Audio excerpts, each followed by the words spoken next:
I now call to speak Norine Napier, who is our prospective parliamentary candidate for the constituency of Edinburgh in Cheshire.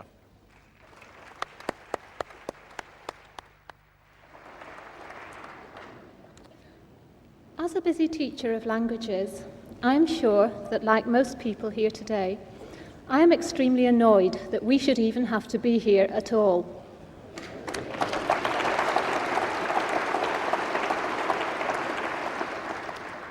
If the politicians would listen to the ordinary people in this country and represent our views, there would be no need. So I am extremely grateful that at last we will have the opportunity to be heard through the founding of the Referendum Party.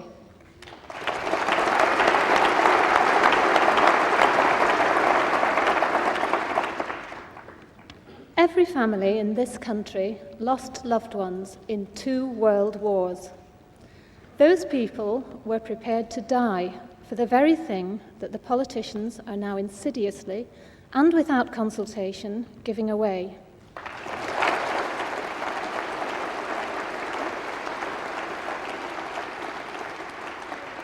We owe it to all those people who died to fight as best we can to try to save the sovereignty of the country before it is too late.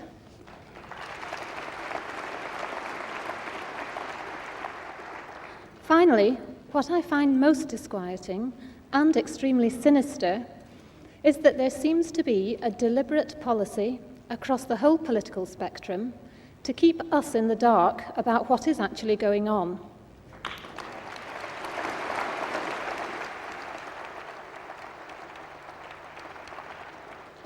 If, as they would have us believe, European integration is so desirable, why are they so reluctant to put the issue to the British people in a democratic referendum? Thank you.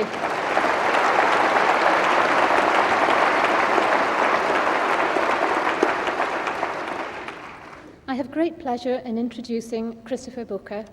He has become a legend. He is not just a writer, he is also a fighter. He fights against the encroachment of bureaucracy on all our freedoms. His book, The Mad Officials, showed us how bureaucrats and Eurocrats are strangling Britain. In it, he describes the reign of terror of petty officials, which he describes as the great regulatory disaster. He writes regularly in the Sunday Telegraph and the Daily Mail, and was also awarded the Aims of Industry's Free Enterprise Award. Ladies and gentlemen, Christopher Booker.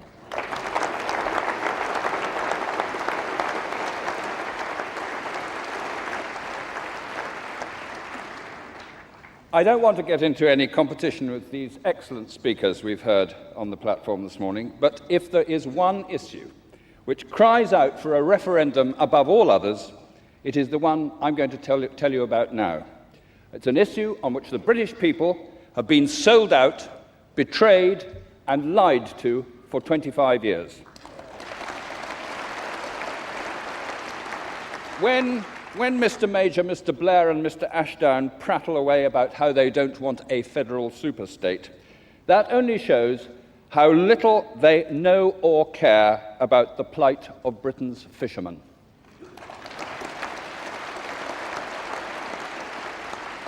Our fishermen are already in a federal superstate. If you want to know what a federal Europe looks like in practice, you only have to look at the nightmare our fishermen already live under, the common fisheries policy. This is a story in 3 parts, what might be called a triple whammy. The first whammy was the sellout. Back in 1970, when Mr. Edward Heath was planning to take Britain into the common market, everyone knew that within a few years, all over the world, fishing rights would be extended out to 200 miles from national coastlines. This would give Britain 4/5 of all the fish off the western coasts of Europe. What a prize this would be. So those 6 original Common Market members set a trap. They hurriedly cobbled together a regulation, giving every member state a right of equal access to everyone else's fishing waters. If they could get it through before Britain lodged her application, it would be part of existing European law, which Britain would be forced to accept. Under the Treaty of Rome, it was totally illegal. But they did it, just in time, only hours before Britain's application arrived. At first, Britain said she simply wasn't going to tolerate such a cynical trick. Heath's ministers promised repeatedly that there was no way in which they were going to accept equal access, any more than they would have given away the oil which was being discovered in the same waters at the same time. But finally, after 11 months, Heath realized that if he didn't give way, his whole timetable for Britain's entry in 1973 would be thrown out. So in November 1971, he secretly gave away Britain's fishing rights, lock, stock, and barrel.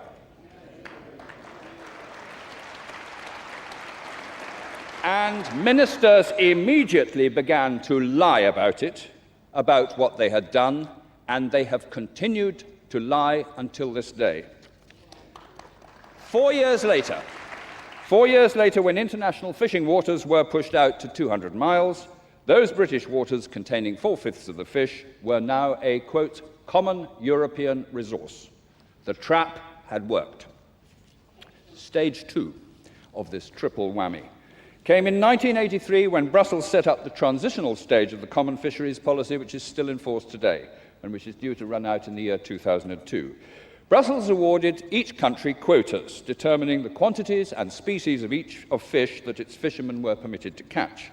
Britain, having given 80% of the fish, was allowed the right to 37%, although by value of species it was more like 12%.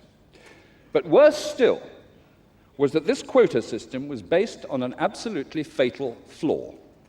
Only an official in Brussels could imagine that in each part of the sea there is just one kind of fish swimming neatly according to some bureaucrat's grand plan.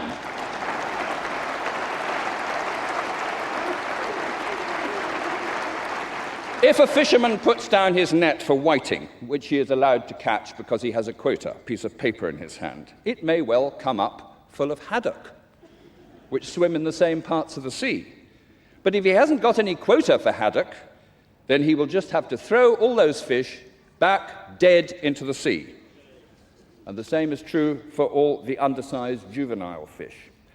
The inevitable result of this insane system is that every year, hundreds of thousands of tons, literally billions of individual fish are discarded, chucked away to pollute the sea floor. And those are not fishermen's figures, they come direct from the European Commission itself.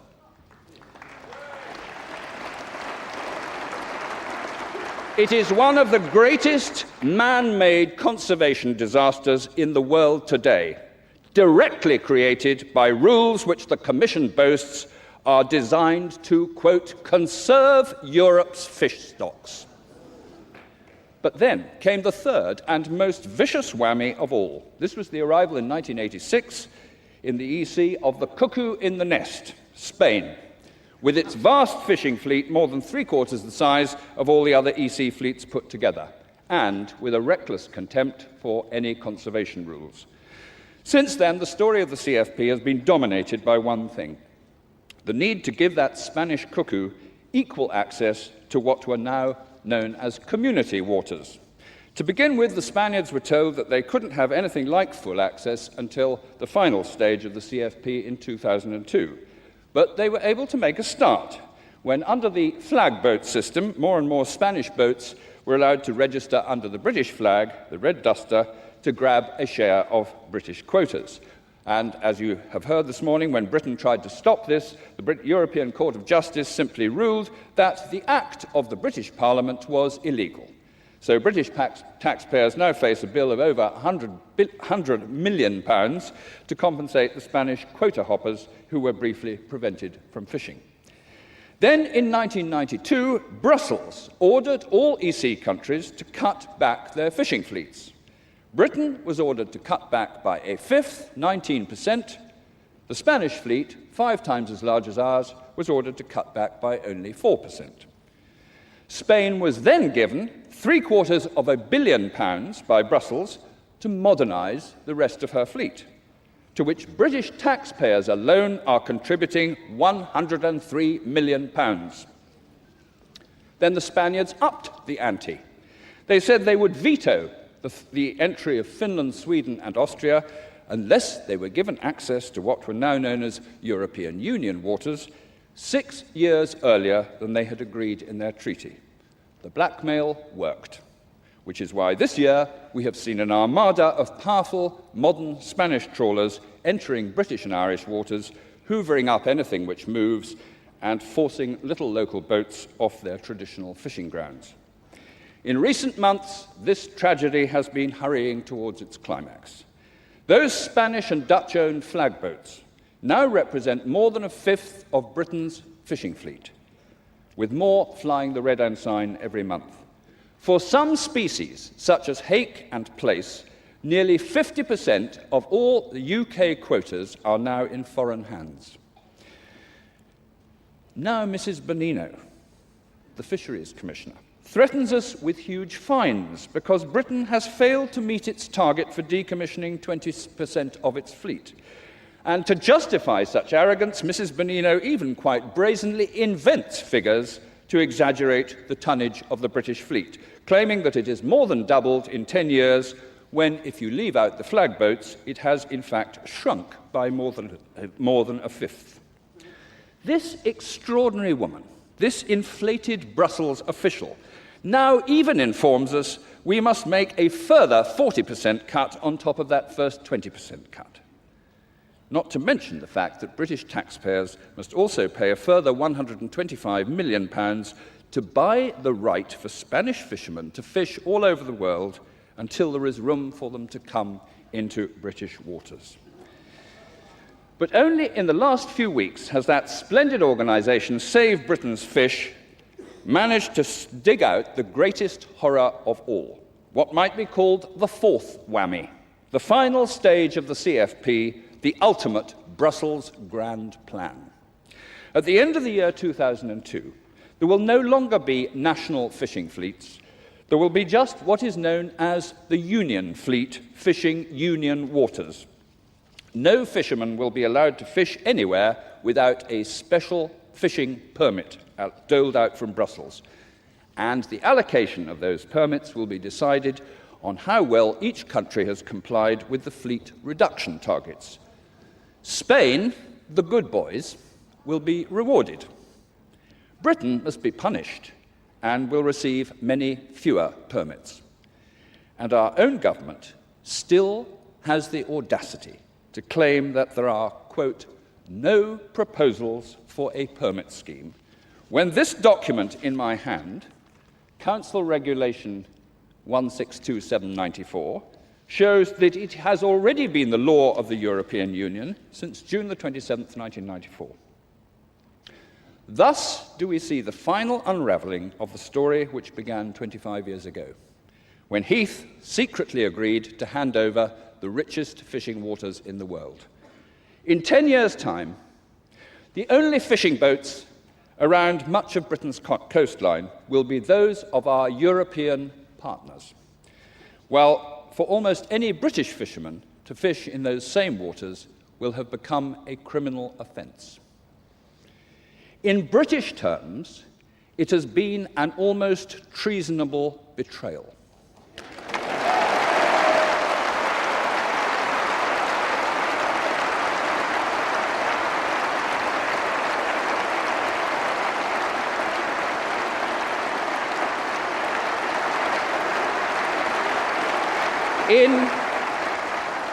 In conservation terms, it is an almost cosmic crime. Who will dare to say that the British people do not have the right to pronounce on this in a referendum?